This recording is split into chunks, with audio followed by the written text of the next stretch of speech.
ओङ्कारश्चात् शब्दश्च द्वावतो ब्रह्मणा पुरा कण्ठं वित्वा विनिर्यातो तस्मन्मङ्गलिकावुभाविति।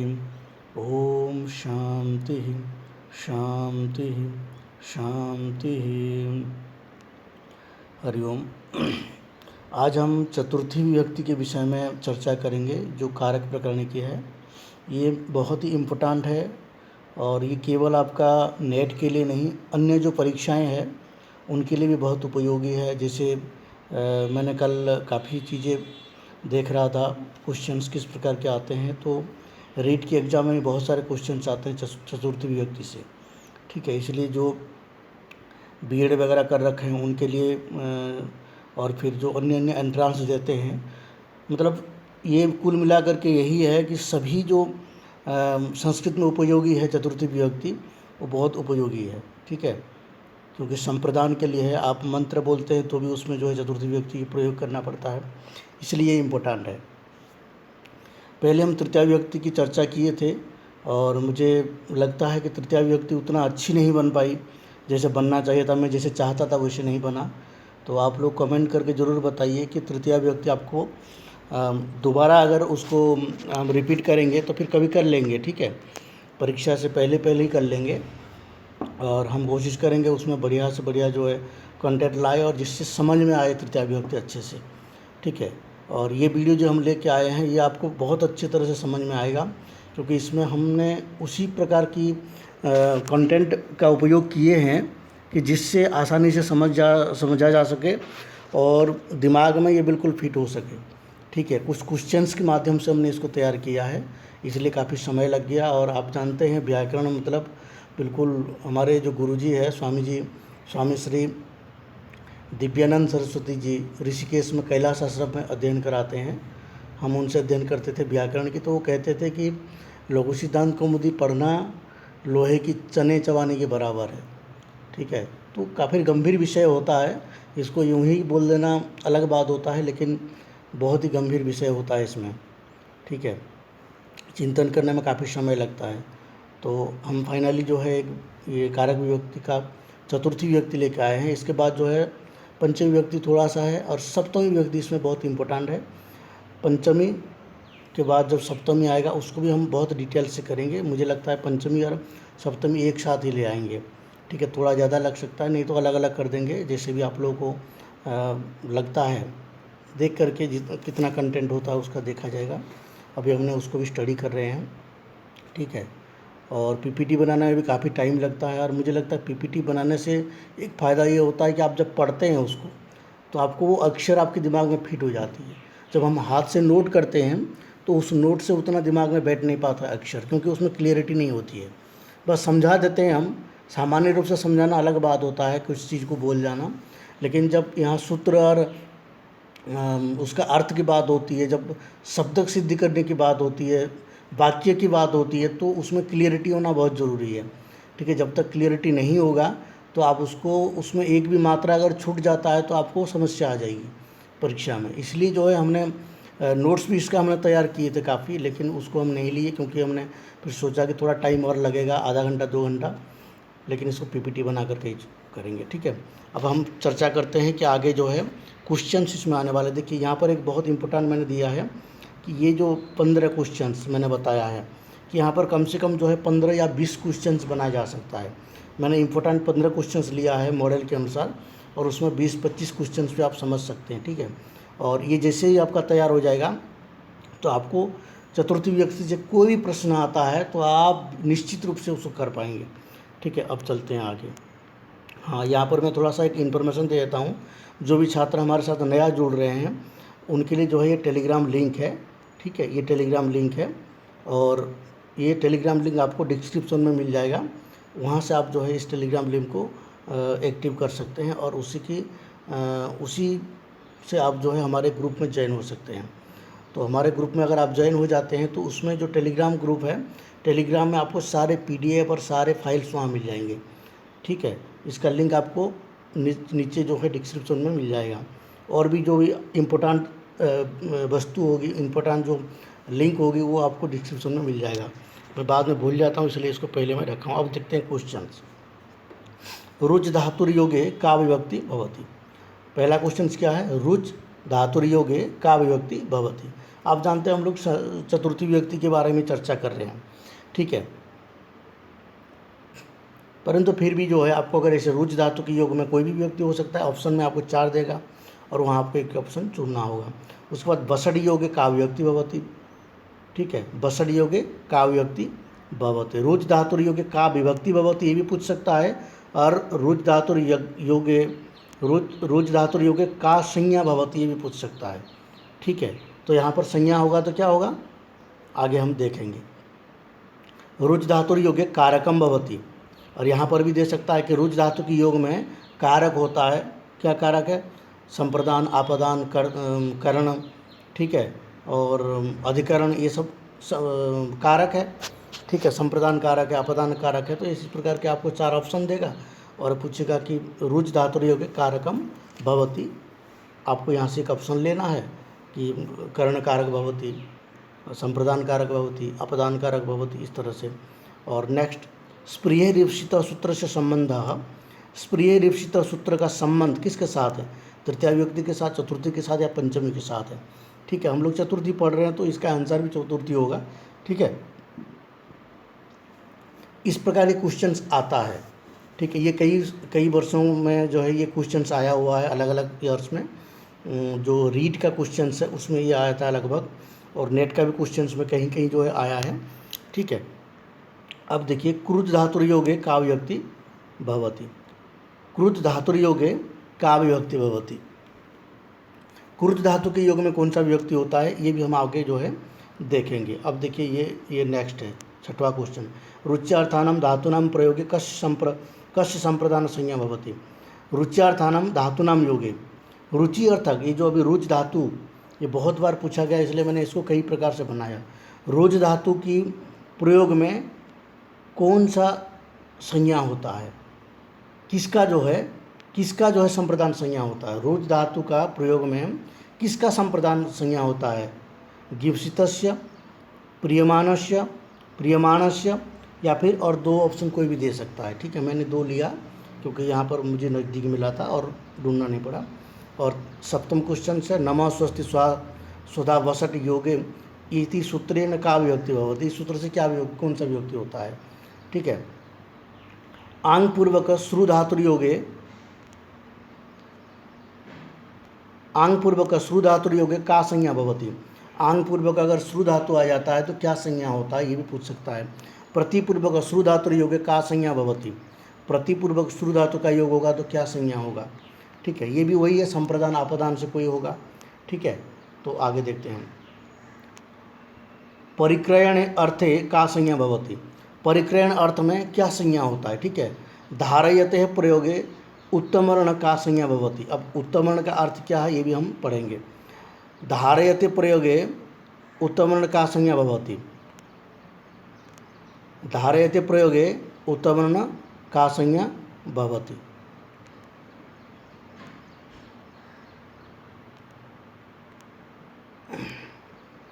ठीक है। अब देखिए ये कितना क्वेश्चन, 11 क्वेश्चन हो गया। इस तरह से आप यहाँ और भी क्वेश्चन बना सकते हैं। जैसे यहाँ पर क्या हमने किया, हाँ,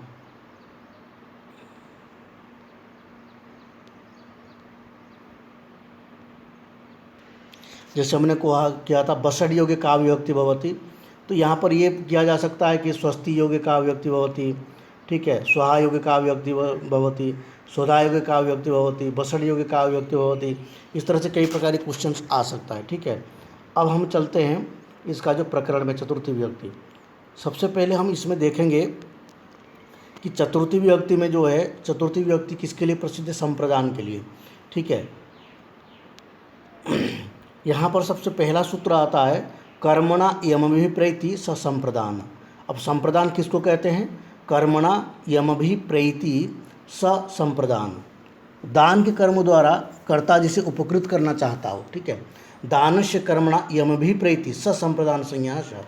दान के कर्म के द्वारा कर्ता जिसे उपकृत करना चाहता है वहाँ जो है क्या होता है? संप्रदान संज्ञा हो जाती है। जैसे मान लीजिए विप्राय घाम ददाति, ठीक है। विप्राय गाम ददाति। आपको ये दिख रहा होगा निश्चित रूप से, विप्राय गाम ददाति। अब देखिए यहाँ पर जो है विप्राय, विप्र को, ब्राह्मण को गाय देता है। कौन देता है? मान लीजिए राम, राम जो है विप्र को गाय देता है। राम विप्राय गाम ददाति। अब देखिए राम यहाँ पर करता है, ठीक है, ददाति क्या है? क्रिया है। राम करता है, ददाति क्रिया है, ठीक है। और विप्राय यहाँ को जो जिस वस्तु को दे रहा है वो कौन है? गाम, गाय है। तो जो वस्तु को दिया जा रहा है वो गाय है, तो गाय कर्म हो गया, ठीक है। और विप्राय, विप्राय क्या हो गया? जिसके लिए दे रहा है, जिसके लिए दे रहा है, किसको दे रहे हैं? विप्र, ब्राह्मण को दे रहा है। तो ब्राह्मण को दे रहा है तो उससे क्या हो जाएगा? संप्रदान संज्ञा हो जाएगा, ठीक है। ब्राह्मण हो गया, यहाँ पर जो है विप्राय हो गया संप्रदान संज्ञा, और संप्रदान संज्ञा होने से यहाँ पर जो है विप्र, ब्राह्मण जो है संप्रदान संज्ञा हो गया।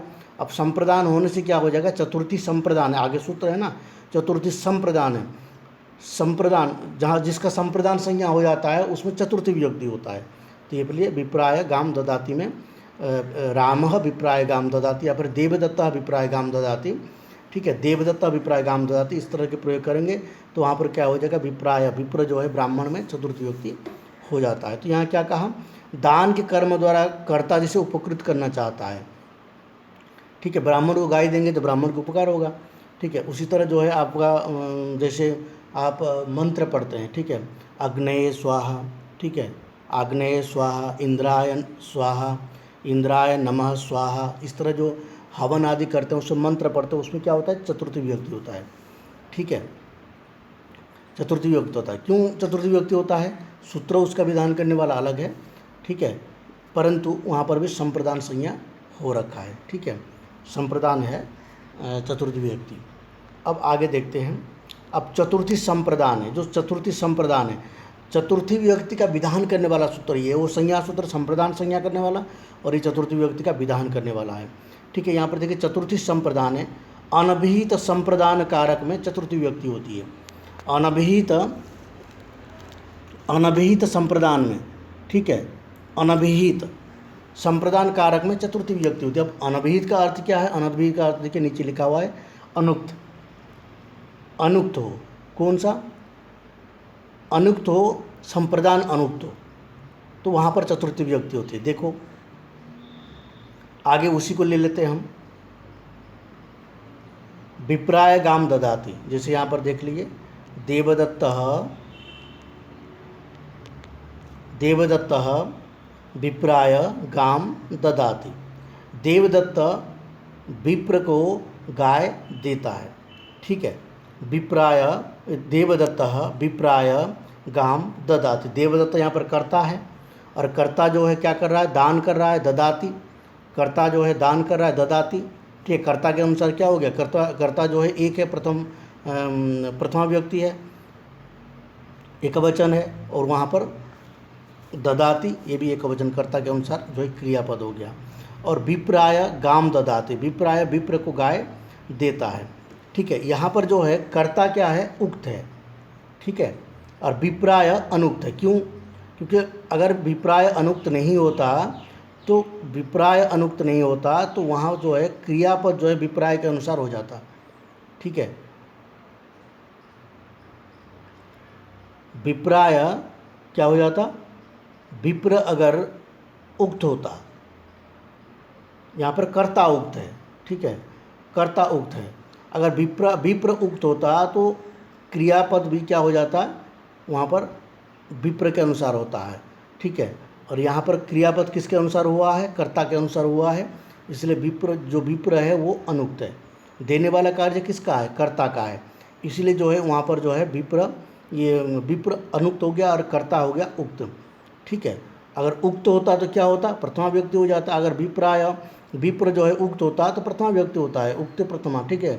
और यहाँ पर जो है विप्र जो है उक्त नहीं है, अनुक्त है, इसलिए कौन सा व्यक्ति हो गया? यहाँ पर संप्रदान संज्ञा होकर के चतुर्थी व्यक्ति हो गया, इसलिए यहाँ पर कहा है अनभिहित, ठीक है।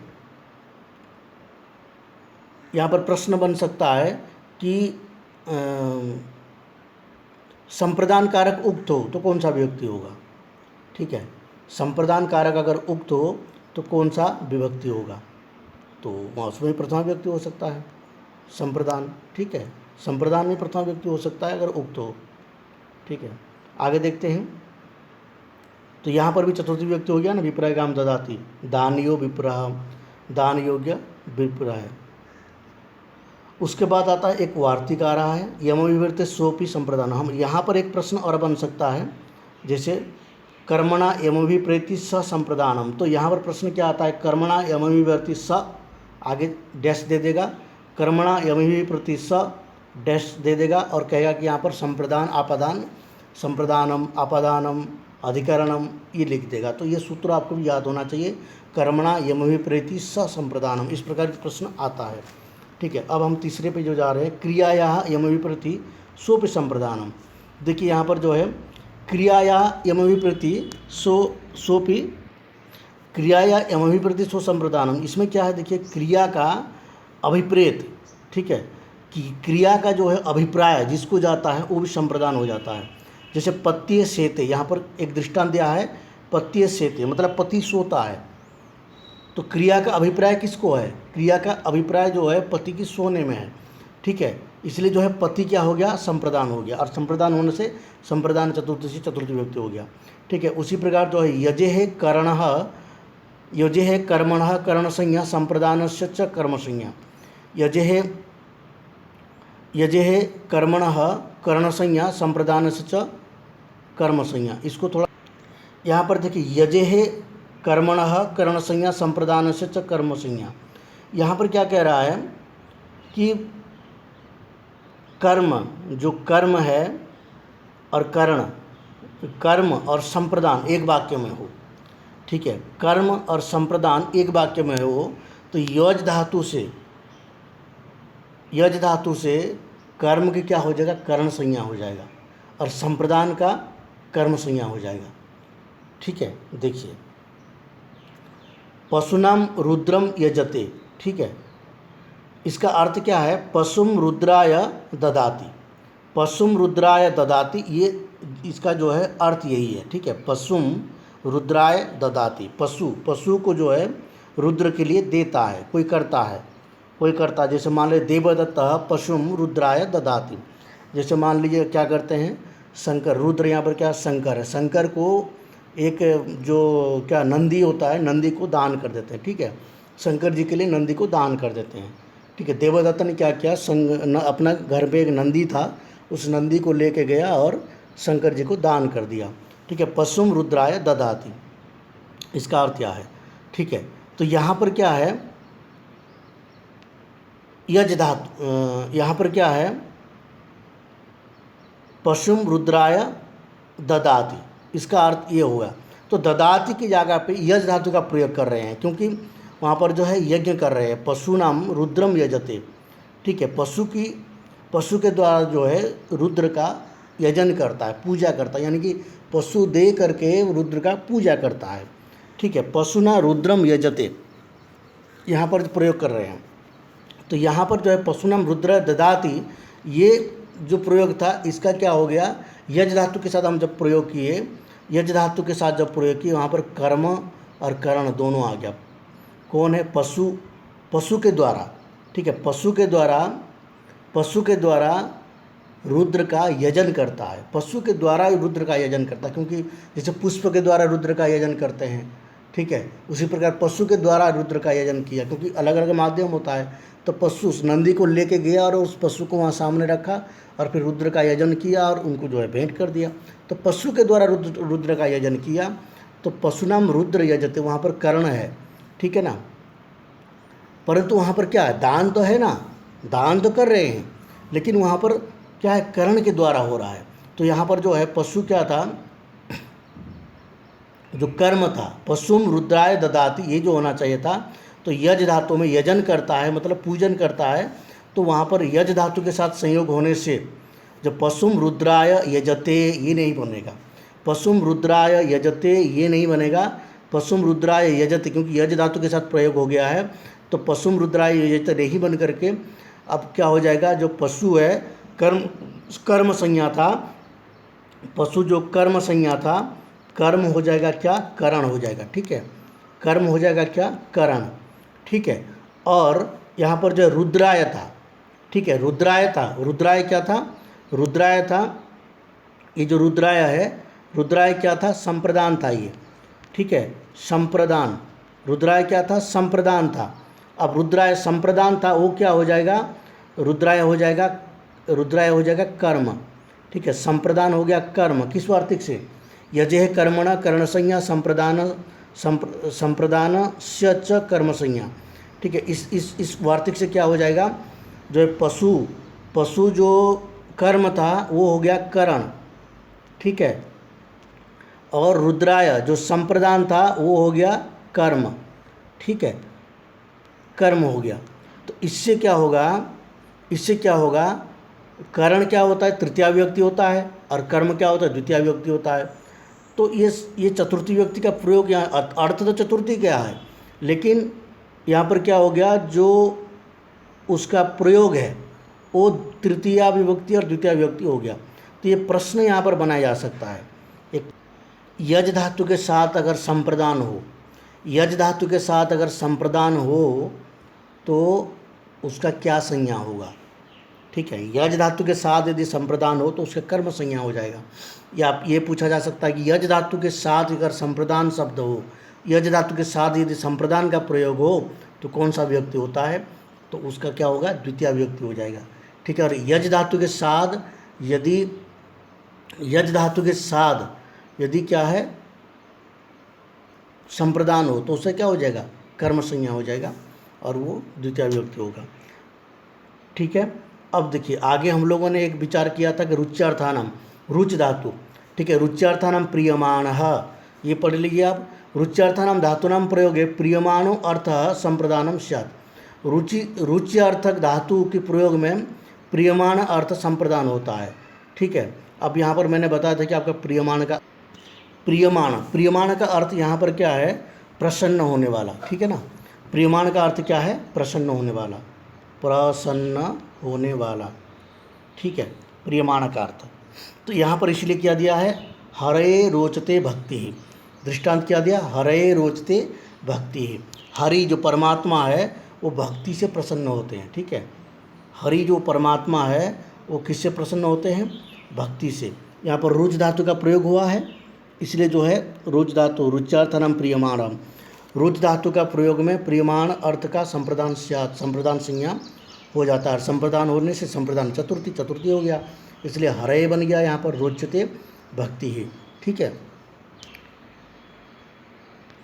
आप इसकी वृत्ति में देखेंगे ना, इसकी वृत्ति में देखेंगे तो अन्य कर्तृको भिलासो रुचि ही, एक शब्द लिखा होगा, अन्य कर्तृको भिलासो रुचि ही। इसका अर्थ क्या है, अन्य के द्वारा उत्पन्न की हुई अभिलाषा को रुचि कहते हैं। रुचि क्या है, अन्य के द्वारा की हुई अभिलाषा, खुद के द्वारा की हुई अभिलाषा को रुचि नहीं कहेंगे, अन्य के द्वारा की हुई अभिलाषा को क्या कहेंगे, रुचि कहेंगे, ठीक है। इसलिए जो है दूसरा एक दृष्टांत यहाँ पर आता है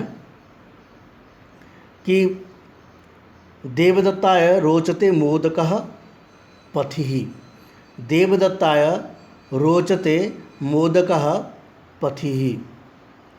देवदत्त के लिए मोदक क्या होता है,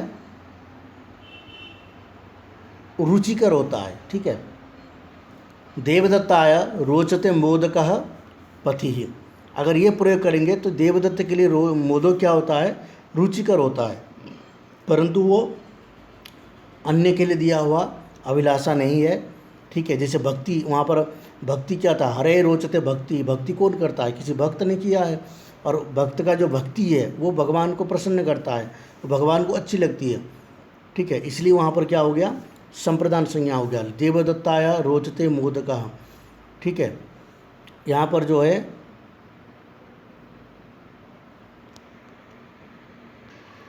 अब देखिए, आप रुच धातु से कोई भी प्रश्न आता है तो आप आराम से कर सकते हैं।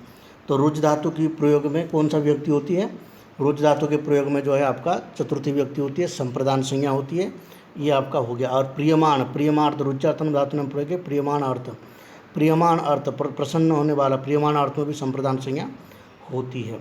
आगे देखते हैं, श्लाघ, श्लाघ हनुंग स्थाशपम गिप्स्यमानः, ठीक है।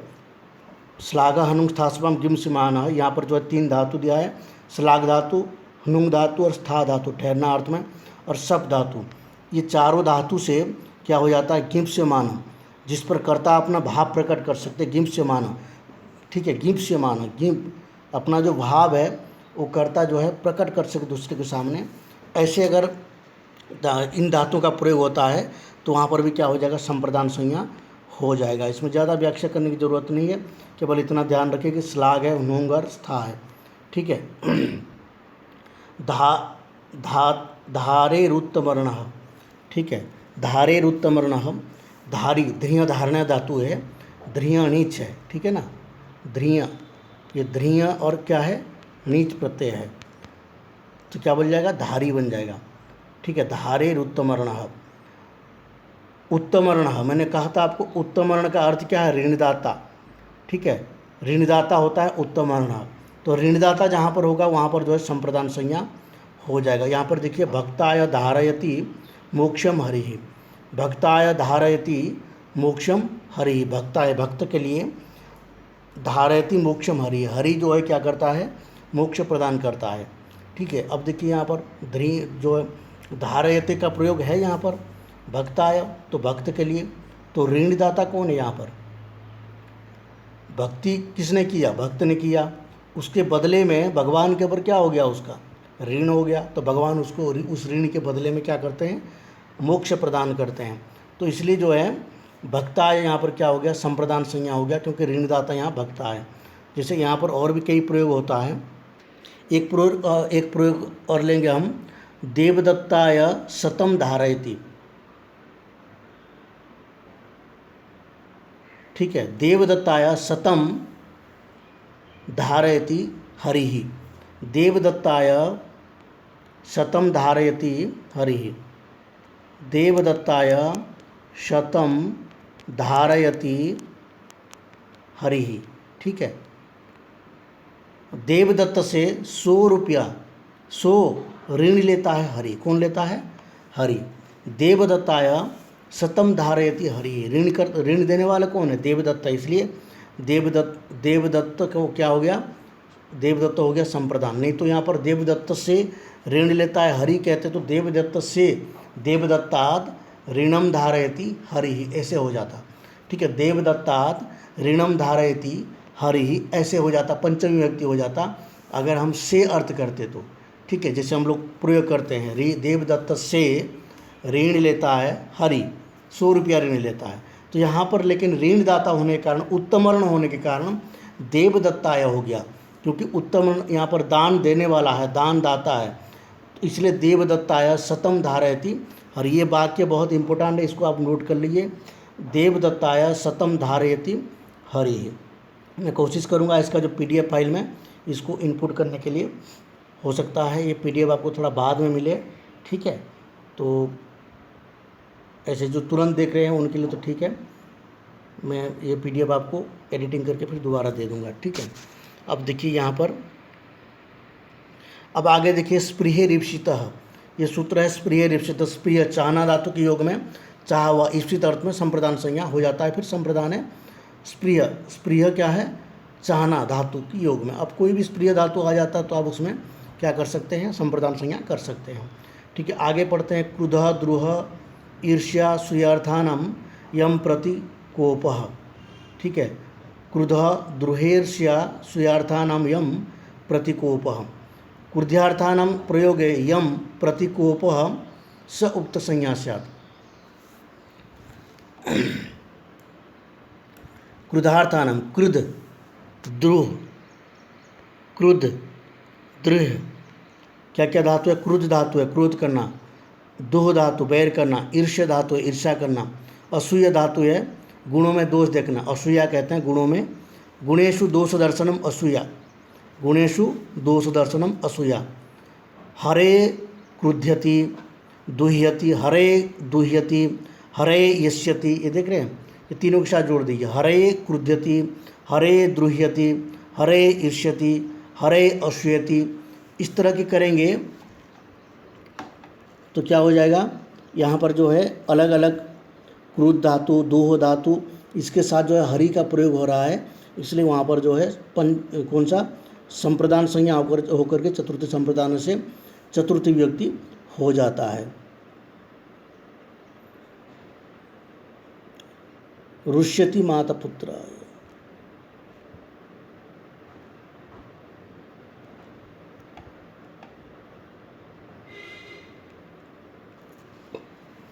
यहाँ पर देखिए दूसरा है,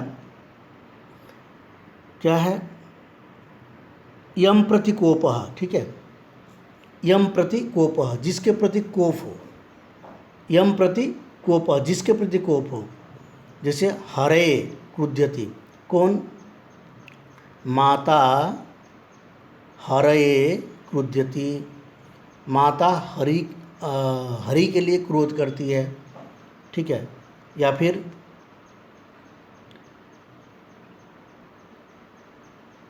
शत्रु हरये ईर्ष्यति, शत्रु हरये ईर्ष्यति, शत्रु जो है हरि के लिए ईर्ष्या करता है, हरि का शत्रु है, शत्रु जो है हरि के लिए ईर्ष्या करता है। किसके लिए ईर्ष्या करता है? हरि के लिए, ठीक है, हरि के लिए ईर्ष्या करता है, हरि को ईर्ष्या करता है, हरि का ईर्ष्या करता है, हरि के लिए ईर्ष्या करता है, तो हो जाएगा कौन सा, संप्रदान संज्ञा उसका हो जाएगा, संप्रदान में चतुर्थी विभक्ति हो जाएगा, ठीक है, ये समझ में आ गया। और देखिए दूसरा,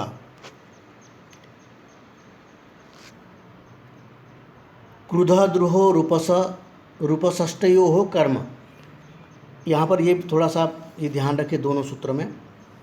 अगर जैसे वहाँ पर क्रुद्ध धातु द्रुह धातु आया था, क्रुद्ध धातु, ठीक है, क्रुद्ध धातु और द्रुह धातु आया था, तो आपको पता है क्रुद्ध धातु और द्रुह धातु होगा तो कौन सा संज्ञा हो जाएगा, संप्रदान संज्ञा हो जाएगा। लेकिन यहाँ पर जो है उल्टा है, थोड़ा सा अंतर है। अगर उपसर्ग आ जाता है पूर्व में, जैसे प्र परा अपसम अनुअप, ये जो उपसर्ग है, ठीक है ना, उपसर्ग का योग हो जाता है क्रू के साथ या फिर द्रु के साथ, क्रुध द्रुहो रूपषष्टयो हो कर्म है ना, तो उसका क्या हो जाएगा, कर्म संज्ञा हो जाएगा, और कर्म होने से द्वितीय हो जाएगा। जैसे देखिए क्रूरम अभिक्रुध्यति, अभिद्रुह्यति, क्रूरम, ठीक है, क्रूरम अभिक्रुध्यति, अभिदुह्यति, तो यहाँ पर अभि उपसर्ग आया तो यहाँ पर कौन सा संज्ञा हो गया, इसका कर्म संज्ञा हो गया। अगर अभि उपसर्ग नहीं आता तो क्या होता, संप्रदान संज्ञा होता। ये ध्यान रखना, ये बहुत इंपॉर्टेंट क्वेश्चन है। इससे प्रश्न आ सकता है कि क्रुद्ध धातु के योग में, क्रुद्ध धातु के योग में क्या संज्ञा होता है, संप्रदान संज्ञा। क्रुद्ध धातु के योग में, द्रुह धातु के योग में, ईर्ष धातु के योग में, अश्व धातु योग में क्या होता है, संप्रदान संज्ञा। और अगर उसमें उपसर्ग जुड़ जाए क्रुद्ध धातु में तो क्या हो जाएगा, कर्म संज्ञा। ये नोट कर लीजिए, उपसर्ग जुड़ जाए तो क्या होगा, कर्म संज्ञा हो जाएगा, ठीक है।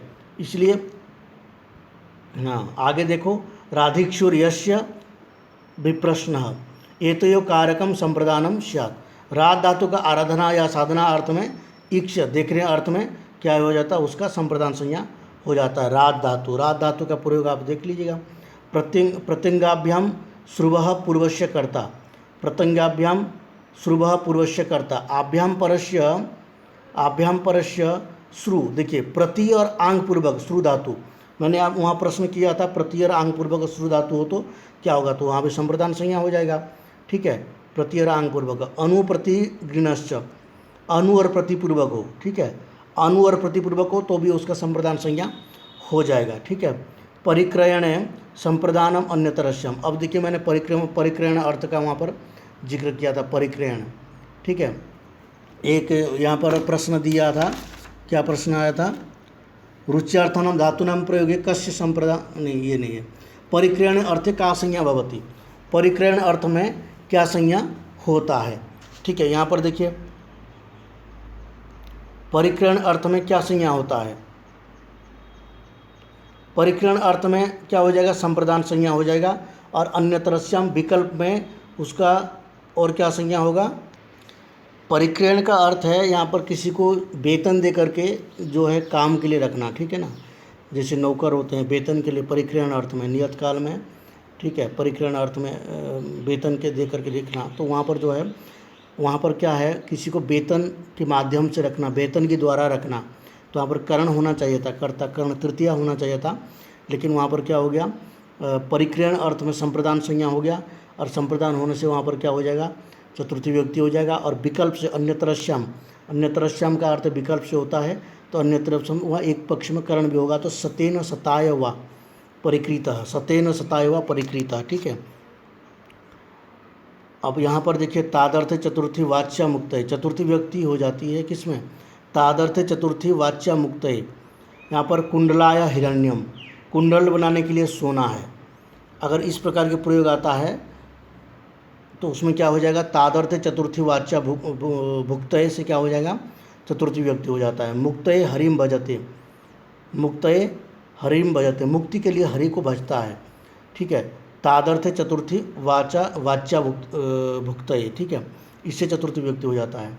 भक्तिर्ज्ञानाय कल्पते संपद्यते जायते इत्यादि, भक्ति ज्ञान के लिए समर्थ होती है, भक्ति ज्ञान के लिए समर्थ होती है, भक्ति ज्ञान के लिए समर्थ होती है, ज्ञान के लिए ज्ञानाय है ना, तो यहाँ पर वो जो है क्लपी संपद्यमान च, क्लपी संपद्यमान च से यहाँ चतुर्थी विभक्ति हुआ है, ठीक है, भक्ति ज्ञान आय कल्प्यते में, ठीक है। ये दोनों याद रखने, केवल पर्टिकुलर इसी के लिए ही आया है, मुक्ते हरिम भजते कुंडलाय हिरण्यम और भक्तिर्ज्ञान आय कल्प्यते, इसके लिए यही वार्तिक आया है, ठीक है। आगे देखिए क्रियार्थोपपद से कर्मणि स्थानीनः, क्रियार्थोपपद से, क्रियार्थ क्रिया उपपद यस्य तस्य स्थानीनो प्रयुज्यमानस्य तुमुनः कर्मणि चतुर्थी स्यात्। देखिए यहाँ पर क्या है, तुमुन,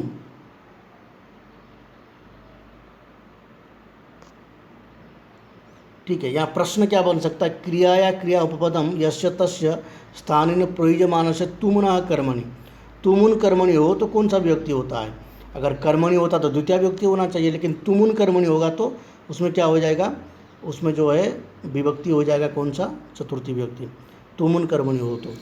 इसका कोई दृष्टांत है तो मैं देखता हूँ, इसके लिए दृष्टांत है नस्कुर्मो नमस्कुर्मो नृसिंहाय, नमस्कुर्मो नृसिंहाय, ठीक है, नमस्कुर्मो नृसिंहाय, नृसिंहाय, यहाँ पर नृसिंहाय जो है नृसिंह के लिए नमस्कार करते हैं, ठीक है। यहाँ पर जो है नृसिंह है, चतुर्थी विभक्ति हो गई है, ठीक है, क्योंकि ये पर तुमुन प्रत्यय होकर के नृसिंह बनता है, ठीक है ना, अब इसमें सबसे इम्पोर्टेंट सूत्र आता है नमः स्वस्ति स्वाहा स्वधा अलम वसाड योगाच्च, ठीक है।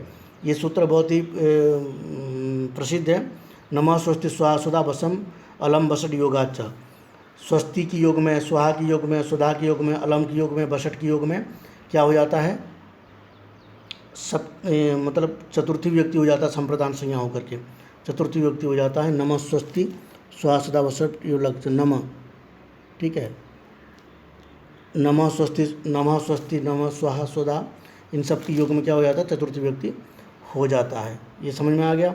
और आपको मैंने यहाँ पर प्रश्न भी बताया था कि बसड योग्य का विभक्ति भवति, तो बसड योग्य जैसे चतुर्थी विभक्ति भवति, उसी प्रकार स्वस्ति योग्य का विभक्ति भवति, स्वाहा योग्य का विभक्ति भवति, स्वधा योग्य का विभक्ति भवति, अलम योग्य का विभक्ति भवति, ऐसे प्रश्न 5-6 प्रश्न यहाँ से भी बन सकता है, इसलिए जो है इसका भी चतुर्थी विभक्ति हो जाएगा। मन्य कर्मण्यनादरे विभाषा प्राणीषु, ये सूत्र आप बहुत ध्यान रखिएगा, मन्य कर्मण्यनादरे, ठीक है, मन्य कर्मण्यनादरे, और आगे क्या है, विभाषा प्राणीषु, मन्य कर्मण्यनादरे, यहाँ क्या है, मन्य कर्मणि अनादरे, ठीक है, मन धातु है, ठीक है, कर्मणि अनादर अर्थ में है, तो वहाँ पर क्या होता है, विकल्प करके चतुर्थी विभक्ति हो जाती है और पक्ष में द्वितीय विभक्ति भी होती है। इसलिए ये प्रश्न आ सकता है कि मन धातु से अनादर अर्थ में, मन्य कर्मणि अनादरे अनादरार्थे का विभक्ति भवति, ये प्रश्न आ सकता है। क्या प्रश्न हो सकता है, मन्य कर्म मन धातु कर्मण्य अनादरार्थे, मन धातु कर्मणि अनादरार्थे, मन धातु अनादरार्थे, क्या प्रश्न होगा, मन धातु अनादरार्थे का विभक्ति भवति, तो यहाँ पर क्या हो जाएगा, द्वितीय और चतुर्थी, क्या विभक्ति होगा, द्वितीय और चतुर्थी अनादर अर्थ में, ठीक है।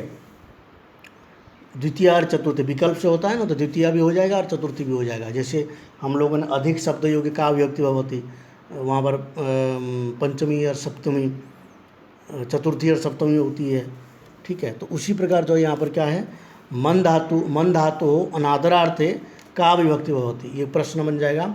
मन धातु अनादरार्थे का विभक्ति भवती, तो उसका क्या हो जाएगा, द्वितीय और चतुर्थी, ठीक है, द्वितीय और चतुर्थी, ये ध्यान रखना। यहीं पर जो है गत्यर्थ कर्मणि द्वितीय चतुर्थो चेष्टायाम अनध्वनि, ये भी देख लीजिए। गत्यर्थ कर्मणि इति, यदि वह कर्म मार्ग न हो और शरीर की गति चेष्टा की गई हो तो गति अर्थ वाली धातुओं से कर्म में द्वितीय और चतुर्थी व्यक्ति हो जाती है। ये भी द्वितीय और चतुर्थी। ग्रामम ग्रामय वा गच्छति, देखिए गाँव को जाता है, यहाँ पर क्या है, कर्म मार्ग, ठीक है ना। गत्यर्थ कर्मणि, धातु क्या है यहाँ पर, गत्यर्थ धातु है, गत्यर्थ कर्मणि है और चेष्टा होती है, ठीक है। शरीर की गति चेष्टा होती है, तो गति अर्थ वाली धातु से, ठीक है, गति अर्थ वाली धातु से क्या हो जाएगा, द्वितीय और चतुर्थी हो जाएगा। यहाँ पर मार्किंग किया गया है द्वितीय और चतुर्थी, किससे, गति अर्थ वाली धातु से। अब दोबारा देखिए, गति अर्थ वाली धातु से कौन सा व्यक्ति होती है, द्वितीय और चतुर्थी, ठीक है। नियम क्या है, शरीर में चेष्टा हो, ठीक है, शरीर में चेष्टा हो तब क्या हो जाता है, उसका गति अर्थ वाले धातु का द्वितीय विभक्ति और चतुर्थी विभक्ति दोनों हो सकता है। किस सूत्र से, गत्यर्थ कर्मणि द्वितीय चतुर्थो चेष्टायाम अनध्वनि, ये सूत्र पूछा जा सकता है। गत्यर्थ धातु से चेष्टा अर्थ में कौन सा विभक्ति होती है, गत्यर्थ धातु प्रयोगे चेष्टार्थे का विभक्ति भवति। ऐसे अगर प्रश्न आता तो द्वितीय चतुर्थी इसका आंसर होगा, ठीक है। ग्रामम ग्रामाय वा गच्छति, ठीक है। यहीं पर जो है ये एंड हो गया है, और मुझे लगता है आपको ये अच्छे से समझ में आया होगा। पहले वीडियो की अपेक्षा ये अच्छा बना है, इसलिए आप सब जो है इसको अच्छे से अध्ययन करिए और कमेंट्स में ज़रूर लिखिए कि पिछले वाला जो तृतीया विभक्ति था उसको कैसे समझ में आया। अगर आपको समझ में अच्छे से नहीं आया है तो उसके लिए फिर दोबारा बना देंगे, ठीक है, उसका भी प्रयत्न करेंगे। धन्यवाद।